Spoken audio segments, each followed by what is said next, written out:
Well, it's another week, and Democrats really find themselves in quite a few pickles, which we are going to discuss today. Let's discuss the latest school shooting, which was done by, not surprisingly, another transgender individual, another mentally ill child who has been brainwashed by the left. And then we're going to talk about the DC crime crackdown that is going swimmingly well, much to Democrats' chagrin. And finally, Cracker Barrel Caves. So stick around for all that today on the Angela Box Show. Hello, my name is Angela Box. Show your personality.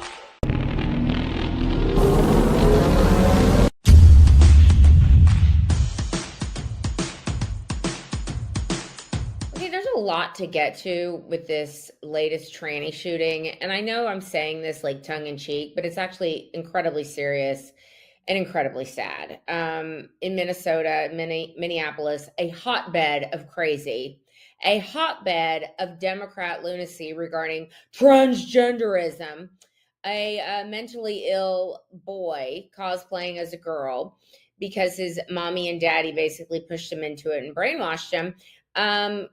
Committed the most horrific act last week and killed two young children, 8 and 10 years old, and injured another like 17 people as they were praying at mass. Now, the media is, I say the media and Democrats, same difference, are in a real bind when it comes to this story because they cannot really discuss what the story is truly about. Immediately, of course, they went to their old saw of gun confiscation. And you know what we really need to do? We just need to take everyone's guns like they did in Australia. Like, let's do that. Like, this is their solution for this. Not let's perhaps reinforce security at schools. Let's get resource officers in there that are armed. Let's perhaps arm teachers and arm administrators. Let's perhaps make it clear to these lunatics that these are not gun-free zones and you will be met with resistance if you come and try and shoot up our children. No, none of that. Let's instead do what they always do, which is try to take the weapons of law-abiding citizens. But it's not going to work. It's not going to work. And the more and more they try and lie about Robert Westman by actually, y'all, this is what's wild to me. I get the New York Times Daily Bulletin, and the day after this happened, the New York Times Bulletin went out of their way. This is what they said: a shooting in Minnesota. That was the headline, okay? A shooting in Minnesota. And then they went through all this stuff about how this Catholic school, there was a shooting there. They tried to gloss over that part because, you know, it would seem that these transgender individuals and these lunatics that have been brainwashed by you freak leftists are now actively going out and targeting Christian schools. Anyway, they're going out of their way. They're like, oh, it's a Catholic school, whatever. And then they go down a few more paragraphs. And then they say that the shooter's name was Robin Westman and that she opened fire at the school and her mother was an employee of the school. Now, this is part and parcel of what we're dealing with these lies of omission outlets. They just lie. They just lie. And here's what they're really up against, you guys. Because they have pushed transgenderism down our throats for these many years, because states like Minnesota especially are, again, hotbeds of crazy, hotbeds of pushing mental illness onto children, pushing irreversible surgeries onto children, shoving cross-sex hormones into children's bodies at a time where they are incredibly vulnerable to and susceptible to propaganda and mind control and whatever you else to say. And it turns out that this Robert Westman person, the manifesto he left, I'm not using her pronouns because it's literally insane. His manifesto talked about not only that being trans was now an identity of his that he did not want anymore, that he regretted being brainwashed by his parents. His parents allowed him or pushed for him to change his name when he was 17 years old and do God knows what else to his body. But he's like, I actually regret this. And this long hair of mine is the last vestige I have of being trans. But if I cut it, I'm really, it would be admitting defeat. He literally said that in the manifesto. It would be admitting defeat that all of this was bullshit. Okay. Now, not only that, the media, of course, is ignoring these things. But when it came out that this person was trans, and this is, again, a long list of transgender shooters, the first one being Audrey Hale of the Covenant, who targeted Covenant Christian School, a school she used to go to, a school her mother worked at, same kind of vibe here. But it turns out, of course, that Robert Westman's mother was all in on transing her own child. So, how do you feel about that today, mom of the year? Anyway, the minute that the media realized that this was another tranny shooter, it was, let's not talk about it, or let's make sure to use the proper pronouns, because Robin Westman being able to be identified by her pronouns, that's what was really most important. Not what was in the manifesto. The manifesto that was rife with anti-Semitic, anti-Israel, crazy stuff, talking about killing Donald Trump, talking about killing Christian kids. Where's your God now, Christians? Written all over his weapon. Things like, of course, the pride flag, and kill Donald Trump, and where's your God now, little kids? Like, this is for the children, like the most horrible. Or this is for Palestine, or 6 million dead Jews weren't enough. Like, take your pick, okay, leftists? This guy not only checked the transgender box, okay? He checked the let's kill Donald Trump box. He checked the Palestine box. He's checking all your boxes, losers, lunatics. You people who have created lunatics like this, yeah, this is your fault. Obviously, the person who committed the crime, Robert Westman, this is the person, the evil person, who is ultimately to blame. But he said it so himself in his manifesto. He was brainwashed. He was brainwashed by leftists. Here's something wild to me. The press conference that Tim Walz, who unfortunately is still the governor of Minnesota, who made Minnesota a sanctuary state for tranny kids whose parents didn't want to shove them with cross-sex hormones, or have irreversible surgery done onto their minor children. They could come to Minnesota just like they could go to California, and they could have all that stuff done, and it'll be paid for by the taxpayers. And isn't that great?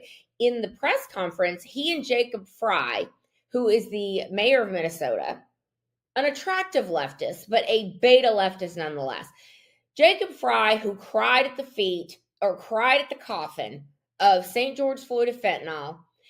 Jacob Fry, whose first priority was to make sure that the trans community wasn't singled out, and that violence and rhetoric being directed to the trans community, that wouldn't fly in his Minneapolis. Same with Tim Walz. Tim Walz, same thing. Didn't want to discuss the fact that these transgender shooters now seem to be targeting Christian schools, that these psychotic leftist rhetoric are creating more and more of these people, that not only is their rhetoric creating Luigi Mangionis, creating Audrey Hales, creating Robert Westmans, creating Matthew Crooks, the guy who tried to kill Trump, or Ryan Ralph, the guy who tried to kill Trump. All of your rhetoric is creating these lunatics. They don't ever talk about that. They just want to talk about how we should just give up our guns, and Donald Trump's rhetoric is what's causing this. It's like, what are you even saying? No, it's your rhetoric.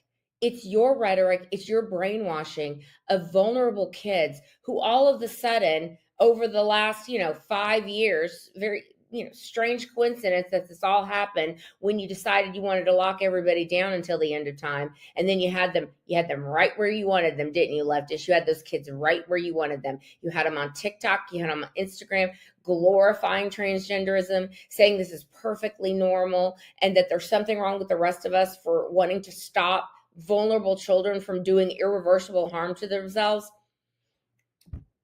They were ripe for the picking during the Rona. And this is when it all jacked up. It is when it all jacked up. And it is when all of a sudden 25% of Gen Z identify as LGBTQ plus.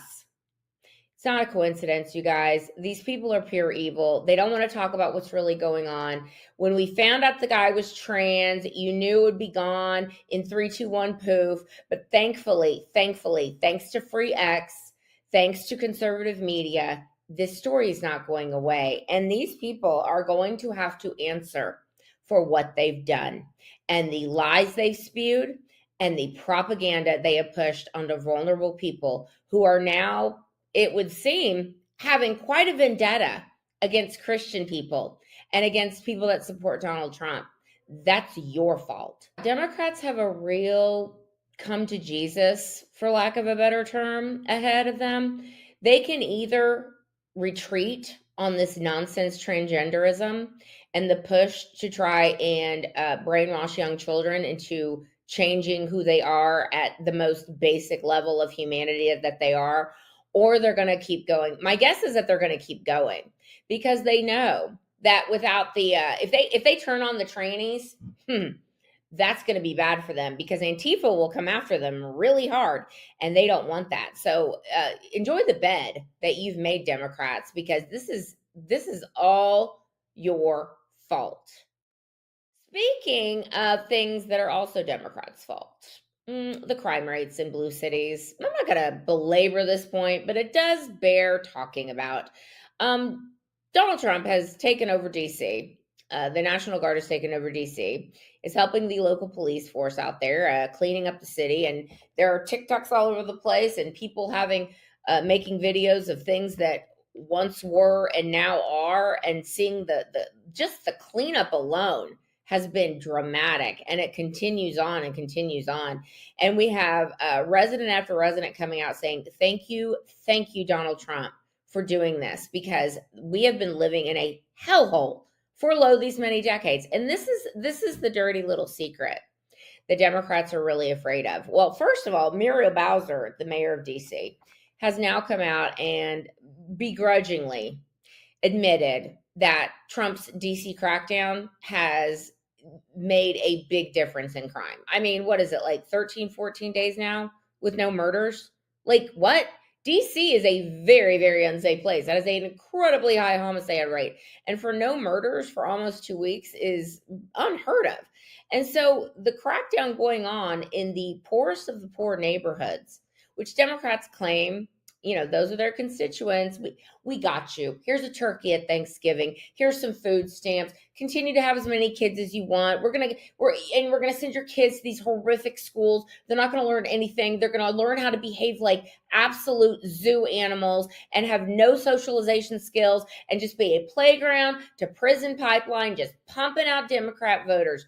You want to tell me that that's not exactly why Democrats have never done this? Of course, this is exactly why. And this is why they're so panicked. This is why Jabba the Hutt, J.D. Pritzker, is over there, threatening Donald Trump. You better not come to Chicago. Brandon Johnson, you better not come. Oh, or what? Or what? You see, this is how Trump is getting around this whole states' rights thing.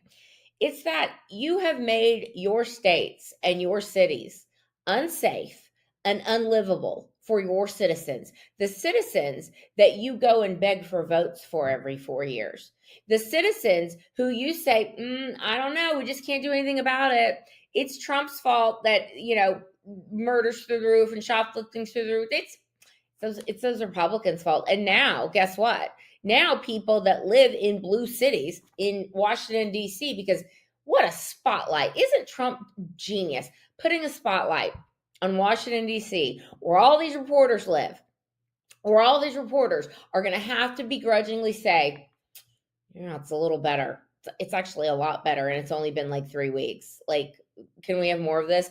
This is what blue states and blue cities desperately want to stop from coming their way, but it's coming your way, J.D. Pritzker, Brandon Johnson. And I imagine it's going to come the way of New York City and Los Angeles and San Francisco and any other excrement-filled rat hole that Democrats call a major metropolitan area. Cities that used to be great, like San Francisco, which are now completely unlivable. So because Democrats and their policies of encouraging theft, encouraging no cash bail, encouraging carjackings, making sure that people just get a slap on the wrist, especially if they're black, because, if they're black criminals, then, it's probably some whitey's fault somewhere down the line. So we're just going to make sure that that person doesn't have any consequences for any actions whatsoever. Not to mention the insane tranny push, not to mention the letting homeless people just lay all over the streets, or the open air drug use, or any other policy that Democrats have pushed that has been an abject failure. This is what they're worried about, because it's going to come to a blue city near you, and it's going to make their citizens realize, whether they want to or not, whether they vote for Republicans or not, they're going to have to admit that, boy, you mean it was this easy to do?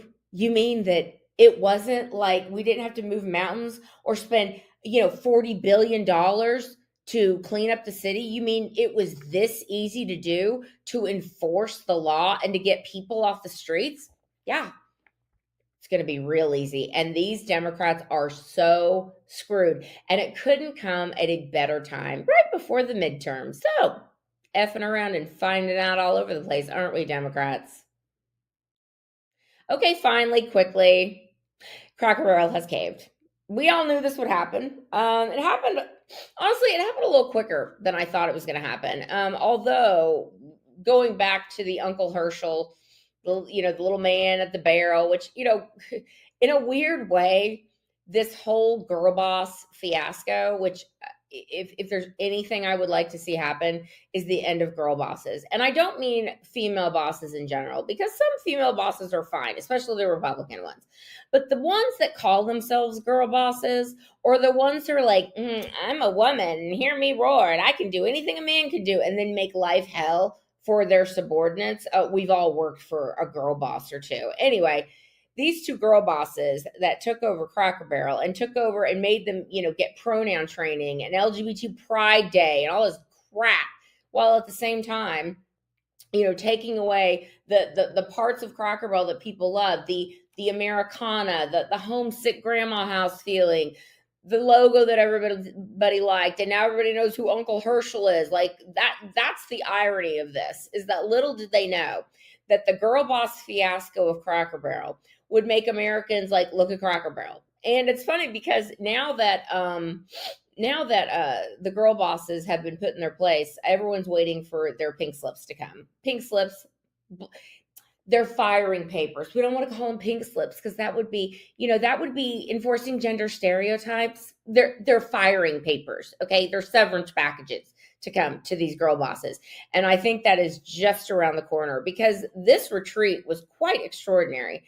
They thought that the American people wouldn't care that they were destroying yet another iconic American brand, like they destroyed Aunt Jemima, like they destroyed Uncle Ben's rice, like they destroyed the Washington Redskins, like they destroyed the Cleveland Indians. We could go on and on and on. Okay.